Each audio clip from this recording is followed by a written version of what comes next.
Hey everybody, this is just a quick tutorial to show you how to use the Project Life app. It's pretty user-friendly, but I still get quite a few questions on people with questions about how to use the app. So I thought I'd just walk through it really fast and show you how to use some of the features. When you go into the Project Life app, this main screen will pull up. On the bottom left, in the yellow, this is your library. This is where you can see all of the layouts that you have. So the top is in progress. These are the pages that you're working on. Then your completed pages, these are all the pages that you've finished.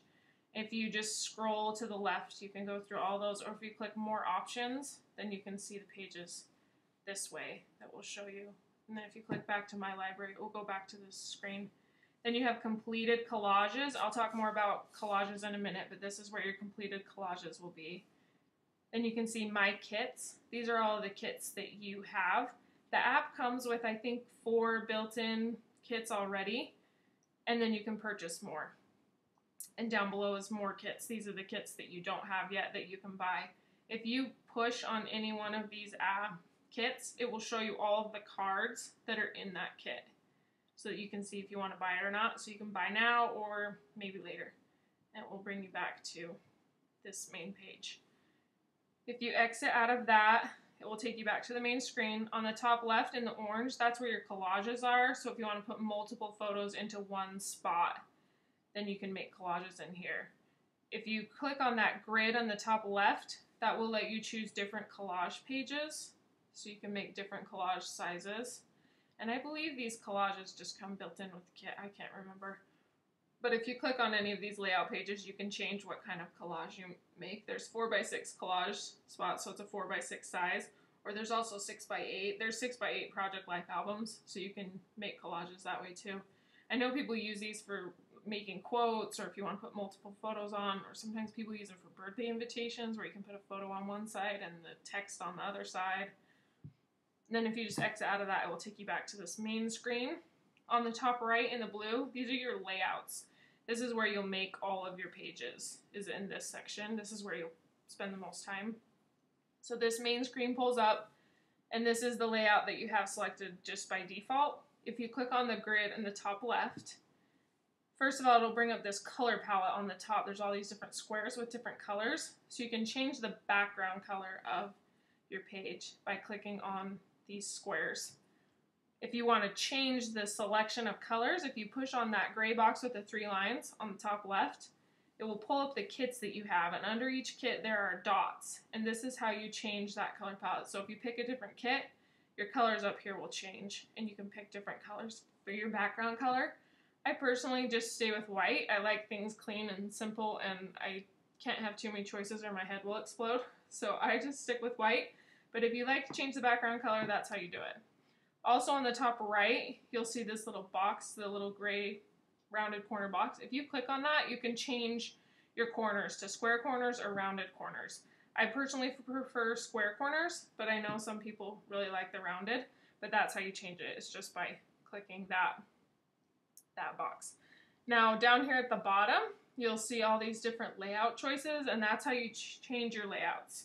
When it pulls up, it automatically pulls up to Design A, and the app does come with some built-in layouts already, and then you can purchase more layout packs. So we'll give you like 10 more layouts or whatever to choose from. If you get overwhelmed easily, do not buy a bunch of layout choices. Just stick with the ones that it gives you, because that's plenty, and you can just play with the ones that it's already built into the app. If you're one that's not tending to get your stuff printed, then I would stick with fewer choices. That's just me. So here's your layout right here, but you can change it down here by just clicking on these different designs. So we'll just stick with this basic one right now. If you click on any one of these squares in the layout, it will pull up like this, and there's a white box with the person in it, or the white box that looks like it has notebook pages.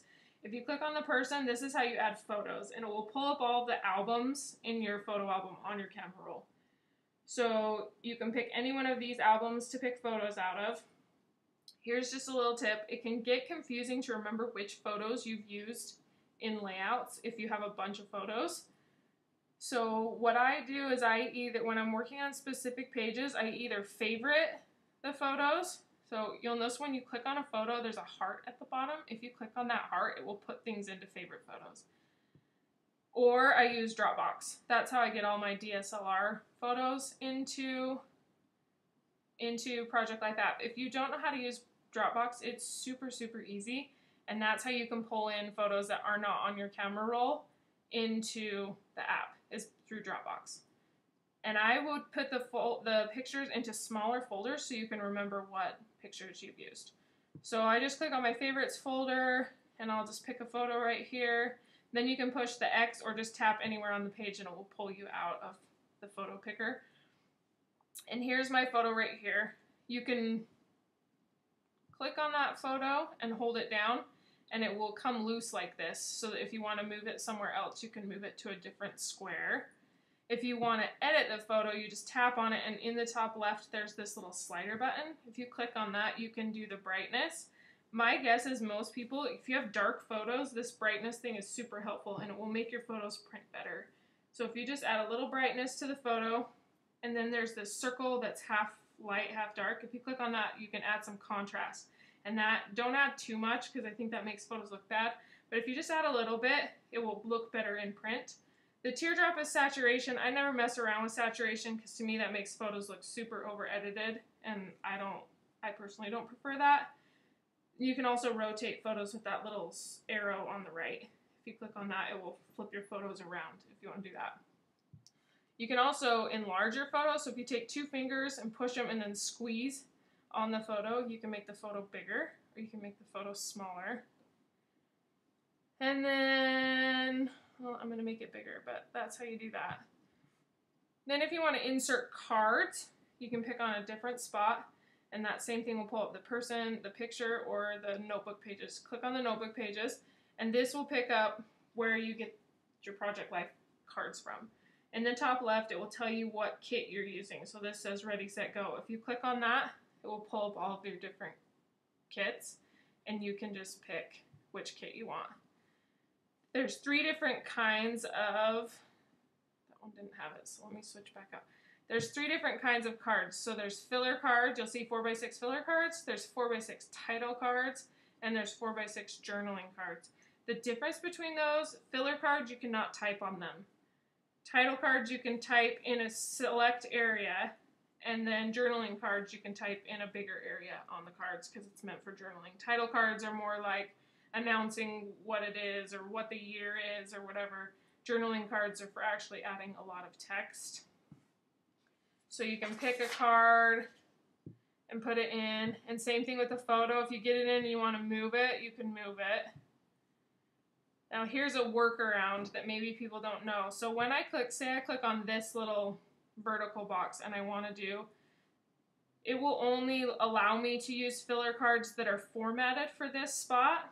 So say I pick this one, and this one you cannot choose this when you choose like this top right 4x6 spot because this is a 3x4 card. But if I wanted it in that spot, I could pick it up and move it into there, and that's how I can pick it for those spots. So it won't let me pick it if I click on here. You'll notice that that number card is not available right there. But if I choose it from this spot, and then I can move them into these spots. So that's how you can get them into those spots, even though it won't let you choose it initially. That's just sort of a workaround. Now, if I pick a journaling card, so if I go down and pick one of these journaling cards, when you tap on this little pencil comes up and you can write text in here. So on the left, you'll see this color wheel. If you click on that, it will let you choose a bunch of text colors. Those are based on the filler card that you, or the journaling card that you picked, so that the text will match the kit that you're using. I personally keep mine all black just because, again, I can't handle too many choices, but if you like to play around with that kind of stuff, that's how you change the color. If you click on the F, that's how you choose your fonts, and you can choose a bunch of different fonts, or if you click on more, it will allow you to purchase more fonts, and as time goes on, they just keep adding more and more of this stuff so you can have more choices. But you pick on a font, and then you can type on your thing. If you click this little arrow to the left, that's how you go back. If you click on the A, that's your font size, so you can make your font bigger or smaller. And then always just click that arrow to the left to go back. The 2 lines with the dots in the middle, that's your line spacing. So if you have multiple lines, it will space them out however you want. The 2 arrows with the line in the middle, that's your vertical offset. So if you want to move all the font up or down together. And then on the right with the 3 lines, that's your justification. So left aligned, centered, or right aligned. That's how you mess with all of the font. The one thing to remember is when you print these as 12 by 12s, the font looks little on your screen that you're working on, but when you print it as a huge 12 by 12, the typing is much bigger than it appears. That's something you get the hang of as you print more, but it's also just something to be aware of, that it prints really big on a 12 by 12 page, because right here it's just this tiny 1-inch thing on your screen, but as a 12 by 12 the typing looks really big. Oh, and then one thing too is you can manually type in everything, or if you click the microphone at the bottom, it will type in what you're saying. See how it's typing in what I'm saying right now, and then you push done. So if you want to not have to type in the whole thing, you can just use the microphone and get your journaling done super fast. Okay, so once you have, suppose I'm going to hurry and just add some photos in here and make this a completed page. See that one's dark, so I would just brighten it up a little bit. And you can add contrast. You can edit right there in the screen, which makes things super nice. And let's do one more photo. Okay, so now technically I have a completed page. This is just random because I just threw cards in. But on the bottom right, oh, one thing too, really fast. If you click that grid button at the top again, say I didn't like the way that layout looked, I can play around with the layouts and just pick different random ones, and it will manually move the pictures around for me. So you can mess around with the layouts even after you've started. Okay, so then I go, the bottom right, there's this box with the arrow going up. This is how I save my images. So I click on that and it says I can share it. So if I click share, see right there where it says done, it just saved it. I can go straight to Instagram, I can move it to Dropbox, I can message it to someone, whatever. And then also if I push this, this is how I export. So page sizes, I always export as a 12 by 12. Just in case I wanted to print as a 12 by 12, the higher resolution, the better. So I just click 12 by 12, because once you save it as a square, you can print it as any size square. So you can print it as a 10 by 10, an 8 by 8, a 4 by 4, any of those.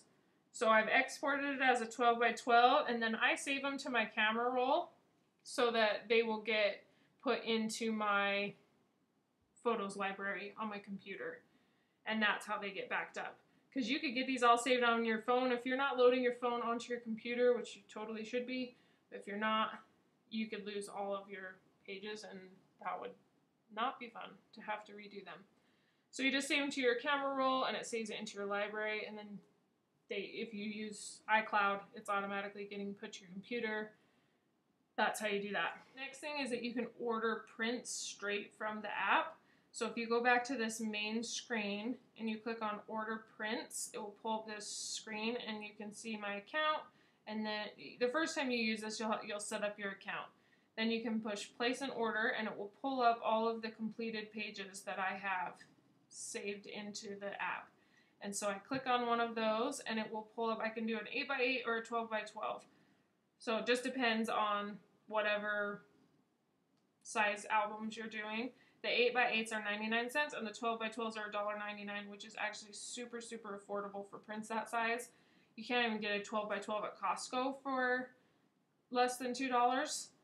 And the great thing is that the Project Life app prints through White House Custom Colors, which is a professional printing company, so it's really good quality prints.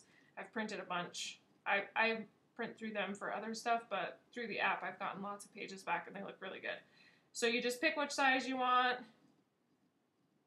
As long as you saved your images as 12 by 12, then they're great to print as a 12 by 12. The only reason that your photos wouldn't look good when you printed is if the photo itself didn't look good. If it wasn't a good quality photo, then it's not going to be a good quality print, if that makes sense. So then you can pick another page, say I want this one, and I do an 8 by 8. You can all different sizes. Then you push next, and it will let you review your order. So you can see it's just a $5 flat rate shipping. So I would just do big batch prints. Then if you click next in the top right, it will go through all the steps of your shipping and your billing, which I'm not going to click because then you would see my address, and that's just weird. So anyway, that's how you do your prints, and it will print straight to the app, and then they will mail them to you. And like I said, the prints are super good quality, and they look good. And then you just have to buy the 12 by 12 or 8 by 8 sheet protectors, and you just slip these prints right into those, and then they can go into your albums. And then you have completed albums, and you can do this all with your thumbs, which is the best part about scrapbooking. I'm not a huge scrapbooker. I don't like the process of picking out pages and all that kind of stuff, but that's why I really like this app, because it makes it so I can just do it super easy and slide the pages in. I make it as simple as possible. I'm not super crazy about which filler cards I use, and most of my pages, as you'll see, are very photo dominated. So for instance, this one, I only put in 2 little cards. Most of it's photos, and then you just can throw in a card here and there to add a little bit of journaling so you remember what the day was about, and maybe one extra card that makes it look a little more finished than just a regular album. It can be as simple as you want it to be. I know some people can get kind of crazy with their layouts, but again, like very photo dominated. It's all personal preference, but this app is so easy to use that it makes it so simple for you to get all your pages printed, so that your family can actually see them and they don't just sit on your computer. If you have any questions, please leave them in the comments below. I'm pretty good about responding, or you can also email me. I'm more than happy to help in any way that I can. Have an awesome day.